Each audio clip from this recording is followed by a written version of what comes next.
Assalamualaikum warahmatullahi wabarakatuh. Alhamdulillahirabbil alamin. Tradisi endok-endokan Maulid Nabi besar Muhammad sallallahu alaihi wasallam. Sejarah Maulid. Peringatan Maulid Nabi besar Muhammad sallallahu alaihi wasallam seperti yang kita peringati selama ini sebenarnya berangkat dari sebuah keprihatinan di saat berkecamuknya perang Sabil, perang salib yang tidak kunjung usai selama kurang lebih 200 tahun. Dimulai tahun 1095, berakhir 1270. Peperangan dahsyat bagi gelombang itu berlangsung sampai 8 kali. Kegiatan Maulid Nabi Muhammad SAW pertama kali digagas oleh Sultan Muzaffar Abu Sa'id Kaukabri bin Zainuddin Ali bin Bantakin yang berkuasa di daerah Irbil, Arbiles, daerah Irak pada abad ke-7 Hijriah.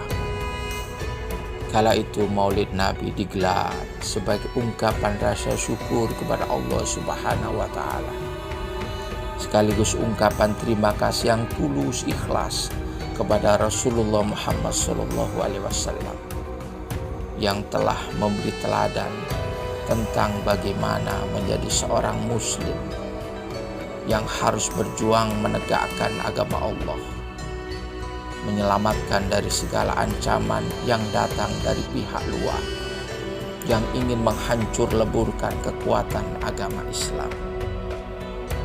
Kegiatan mulia ini kemudian diikuti oleh kaum muslimin di seluruh penjuru dunia, termasuk Indonesia. Tradisi Maulid. Menyebarnya agama Islam, khususnya di tanah Jawa, tidak lepas dari peranan dan usaha yang pantang menyerah yang dilakukan oleh Wali Songo. Memanfaatkan momentum hari-hari besar Islam adalah salah satu metodologi dan sarana dakwah yang dikembangkan oleh Wali Songo, seperti peringatan Maulid Nabi besar Muhammad SAW. Bahkan Sunan Kalijogo dalam berdakwah tidak meninggalkan aset budaya lokal yang telah berkembang pesat, mendarah daging dan diminati oleh masyarakatnya. Sunan Gunung Jati Syarif Hidayatullah ketika mengadakan peringatan Maulid Nabi di Cirebon selalu dibarengi dengan upacara garebek panjang jimat. Panjang artinya tiada henti, jimat artinya siji kang dirumat. Maksudnya adalah kalimat syahadat. Jadi panjang jimat artinya berjuang tiada henti sepanjang umur untuk mempertahankan kalimat syahadat. Di kota Solo dan Yogyakarta, Sunan Kalijogo menghidupkan kembali garebek yang dimanfaatkan sebagai sarana dakwah untuk menyebarkan agama Islam. Upacara garebek sebenarnya sudah ada sejak zaman Kerajaan Majapahit. Ketika kekuasaan pindah ke Demak oleh Raden Patah, kegiatan ini sempat dihentikan. Kebijakan ini telah mengecewakan rakyat karena mereka sudah terbiasa dengan acara tersebut. Kehadiran rakyat yang berjubel menyaksikan upacara garebek tidak disia-siakan oleh Sunan Kalijogo untuk mengislamkan mereka secara massal. Bagi yang masuk Islam, membaca kalimat syahadat. Kalimat syahadat itu ada dua, syahadat tauhid dan syahadat rasul. Dua kalimat syahadat itu dalam bahasa Arab disebut syahadatain. Orang Jawa menyebutnya sekaten. Sejak itu upacara garebek Maulid di Jogja dan Solo sampai sekarang dinamakan garebek sekaten atau sekatenan. Tradisi endok-endokan.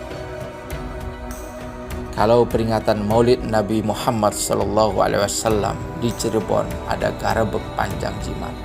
Di Jogja dan Solo ada garebeg sekaten.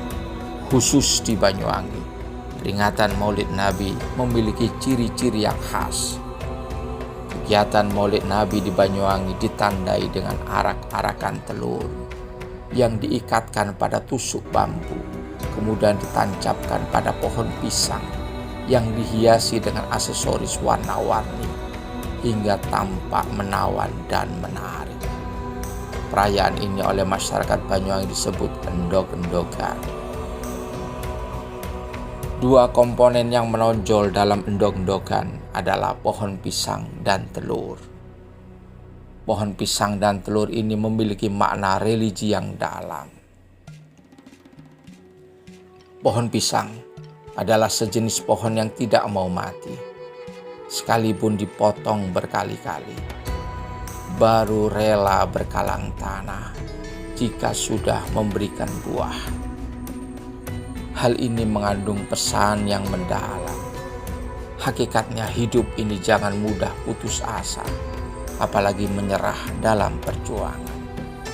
Lebih baik tangan di atas daripada tangan di bawah. Hidup itu untuk berbuat baik dan beribadah. Pohon pisang jika sudah berbuah, buahnya selalu menunduk ke bawah. Itu mengandung makna sikap tawadu, rendah hati, dan tidak sombong. Sementara telur terdiri dari 3 bagian: kulit telur, putih telur, dan kuning telur. Kulit telur artinya Islam, putih telur artinya iman, kuning telur artinya ihsan. Jadi pisang dan telur merupakan simbol-simbol yang memiliki makna agar kehidupan kita ini dihiasi dengan perjuangan, diisi dengan amal ibadah. Akan tetapi, walau segala kemampuan dicurahkan, semua tenaga dikerahkan, harta benda dikorbankan, bahkan nyawa dipertaruhkan, semua tanpa tersisa, tidak akan punya arti apa-apa jika amal yang dikerjakan tidak dilandasi dengan iman putih telur. Amal ibadah akan musproh, lenyap jika tidak dilakukan sesuai dengan syariat ajaran agama Islam, kulit telur. Sekalipun lelah, letih, berkeringat melakukan amal ibadah, tidak akan ada artinya jika tidak dilandasi dengan niat lillahi ta'ala, semata-mata ingin mendapatkan ridho dan maghfirah Allah subhanahu wa ta'ala, yaitu ihsan, kuning telur. Mari kita terus memelihara tradisi lama yang baik dan mengambil nilai-nilai baru yang lebih baik.